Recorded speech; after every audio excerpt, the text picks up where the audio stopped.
Hey there, it's Jane. Thanks so much for stopping by. I'm so excited. This is my very first holiday series, and I am focusing on holiday and Christmas cards and gift tags. Those are my favorite things to make this time of year, and I can never get enough gift tags.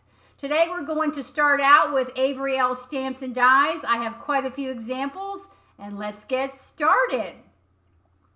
So let me show you what I did first. I made quite a few gift tags, as you can see here, and I heat embossed. I put to and from behind all of them. Some of them I have white cardstock behind. Some of them I use the two-sided cardstock.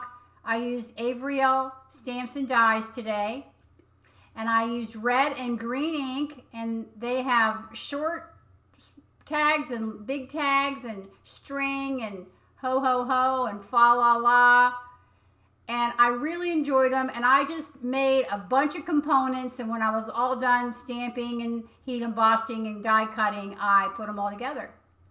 I love this Avery Elle holiday paper. It is totally non-traditional. It's very thick, heavyweight cardstock, two-sided. It's very glossy. Actually, it's very slippery. You can see they're all sliding around on my table there. And it is an amazing cardstock. I am starting out with cutting everything out with the Avery Elle Party Tag dies. There's two different sizes. I'm starting out with a large size, and I'm using my Spellbinders Platinum 6 and this new mint tape that I discovered from scrapbook.com, which I really like. So I'm laying out the larger of the tags on my platform of my Spellbinders, and I'm going to run it through my die cut machine. And I'm sorry that it's so bumpy. My camera is sitting on my table. But I love the Spellbinders Platinum 6 because it's so easy and so portable, and I can actually show it in videos, which is awesome. So I just cut a bunch of these tags out of all different cardstocks. I just picked the ones I liked, and I just cut them out, focusing more on the red and green, as you will see. Because there's two different size tags in this tag set, die set, I wanted to layer one on top of the other. So this is the smaller of the tag dies, using the Avery Elle Jingle stamp set. I love this stamp set. So I can get the fa la to fit right in there. And now I'm looking at what color ink I want to choose to go with these tags. And I do have a download for all of these swatches. You can get the link down below. So I'm laying everything out. As you can see, I got the fa la on the door of my Misty after I put it out and laid it out in that tag. And I'm going to condition my stamp because it's new. I just use a microfiber cloth and give it a big old rub. And I'm going really fast because this is really boring. And I just double stamped every single one, turned it over, did both sides, and I did all these different color inks. I love this Judikins embossing powder. I do hit everything with the little bag, and I use Gina K lime ink. Everything is linked in the blog post. And I'm putting on the Judikins sparkle embossing powder to give a little sparkle to those sentiments. So I'm really double stamping. I'm stamping it with the green, the red, and then I'm going back and stamping it with Versamark and putting the embossing powder on top so it has a little bit of a sparkle. And I just, I love making multiples. I get in a groove. I just made a whole bunch, as I said, and then I figured out what I was going to do with all of them later. So now I want to do another sentiment. Again, this is the smaller of the tag dies, and I thought it would be fun to say ho, ho, ho. So I'm laying out my ho in there, trying to figure out, can I get 3 in there? And I think I can. So I put the ho in there. I'm closing the door of my Misty, removing the tag die, getting it out of the way. And again, just multiples, doing one, turning the paper, doing a second, then lining up the second ho, stamping it, turning the paper, lining up the third, stamping it, turning it, and that's just what I do for everything. I just make a bunch of everything, and if I don't use it all, I put it away, and I'm sure I'll use it later. So I'm taking that small tag die, it fits on there perfectly, cut them all out, and now I'm looking at how do I want to put all these together. So then I decided, well, let's just layer, this is the larger of the tag dies. What if I stamp some on vellum? So I'm stamping piece on vellum with my bouncy camera on my table. And I'm rotating that again, and I'm stamping it twice. And I'm using this Ranger Red Tinsel embossing powder, which I really like, but I didn't feel it gave me a complete solid coverage. And because it was vellum, you know, it's hard sometimes because you don't want to warp the vellum. So you need to make sure that your heat tool is good and hot, and you brush away all of the excess with a dry paintbrush. Well, then I thought, well, let me try double stamping it. Well, that didn't work very good because the vellum was a little bit warped, and so it didn't get it exactly in the lines, but it did look better. It was a little more solid of an image. So I cut these out with the larger of the dies, and now I'm trying it on white cardstock. Well, let me see how this works out on white cardstock. Same process, same red sparkle, heat setting it. And I still wasn't getting a really good coverage. So I thought, well, what if I stamp it all in red first, and then I use the sparkle embossing powder? I'm just gonna let you know, it didn't matter what I did not get a solid coverage. I think I liked it on vellum the best, and just be happy with the way it came out, because I think when this all said and done, I like the way the vellum lays on top of the tag, and you will have another look at it a little bit later.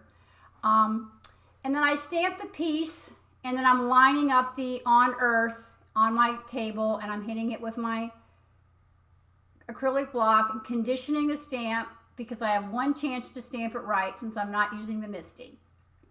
So here they are, and then I realized the back of the tags, as you can see, that gingham one, I didn't cut it really straight, and I didn't really want it to look like that. So I thought I'd just back some of them with some white cardstock. So I cut the same larger of the tag dies with the white cardstock, and I put that on there, and I'm just layering it all together with some liquid glue. And then To and From is in the stamp set, so I laid that out on my MISTI because I knew I was going to be having multiple stampings, and I'm using the Simon Says Stamp Grid Transparency to help me line everything up in my MISTI. And I'm just stamping To and From, and it worked really well, even on that slicker cardstock. I had to set it aside to dry. I'm lining up that To. I didn't really like the way it was. But I did have to set it aside to dry just for a couple minutes to dry so it didn't smear. Again, assembly line style, stamp, put it in, stamp, put it in. If you're making tags, you might as well make a bunch. Well, then I really liked this blue paper. I thought, well, let me do something with the blue. So I'm lining up the Joy in the larger of the tag dies. I'm using the vellum again, and I'm using Brutus Monroe Alabaster white embossing powder. It is my favorite white embossing powder.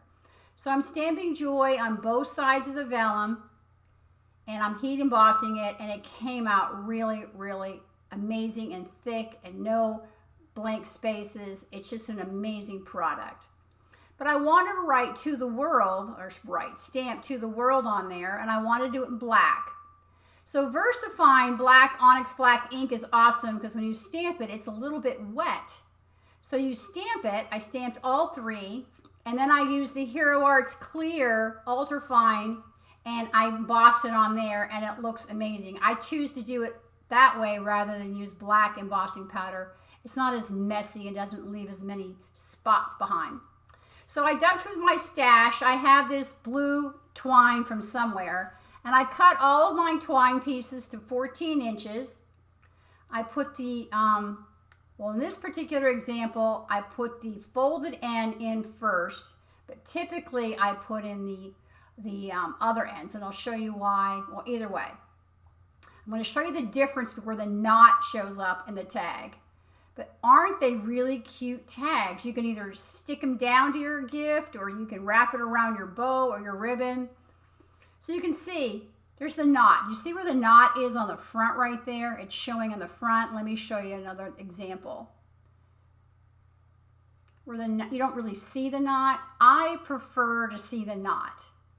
So the way I do that is I take the two loose ends and I poke them through the back, and then I wrap them around. I'm going to show you how I do it. So I take the two loose ends, and I like to take the two loose ends, that way I know they're even. Put the loop through and pull it And that is how I get that knot from the front, and I really like that. It was fun kind of grabbing them and putting them all together. So this is an example of the tags, but then I thought, well, let me add a little bling. Now, did you know you can color your I don't even know what these things are called now, I'm losing my mind, with Sharpie? Oh my gosh. So you can color them with any color Sharpie, and I pick them up with I call it my pokey tool. Spellbinders has a great 2-in-1 tool that you can use. And I just love the way the little bling comes, and you can color I can't think what they're called now, with any color you want. So I colored some in green, you can color blue, orange, whatever color Sharpies you have. And then there's also these great ones that are already colored. Honeybee has these, and I use these. This is the Ocean Breeze, the green one. So I like the different colors of green in these because I was using some kind of a limey green, and I didn't have a Sharpie that color. And these are smaller. And then I use the Honeybee Perfect Pearls because they have some bunch of different color reds that I thought it would be fun to add. And then I still had a bunch of the ho-ho-hos and fa-la-las left over. So I grabbed my Little People's Merry Christmas paper, and it's hard to find. You can dig around through the internet, maybe you can find it. But I cut a couple of tags with those. I just wanted to show you what it looked like if you used a different product besides the Avery Elle Christmas paper, maybe a more traditional one. And I put the red string on those, and they came out cute as well. Now they're white on the other side. And then I have the No Peeking and the Peekaboo Avery Elle die. I wanted to show you what that looked like.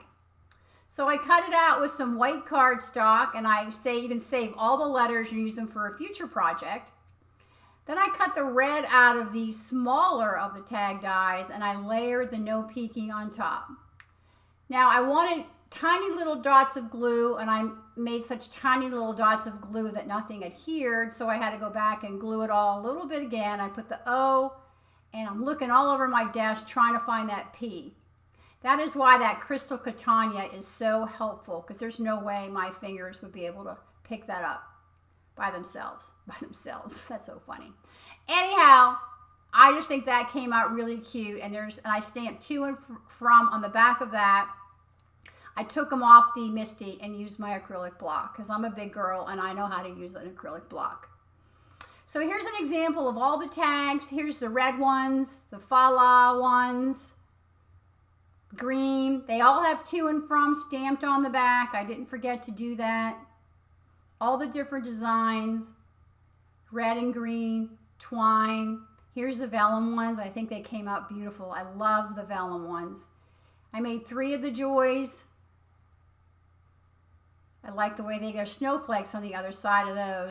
Here's the little Peebles or Pebbles tags. I don't know why I'm calling them Peebles. The No Peeking.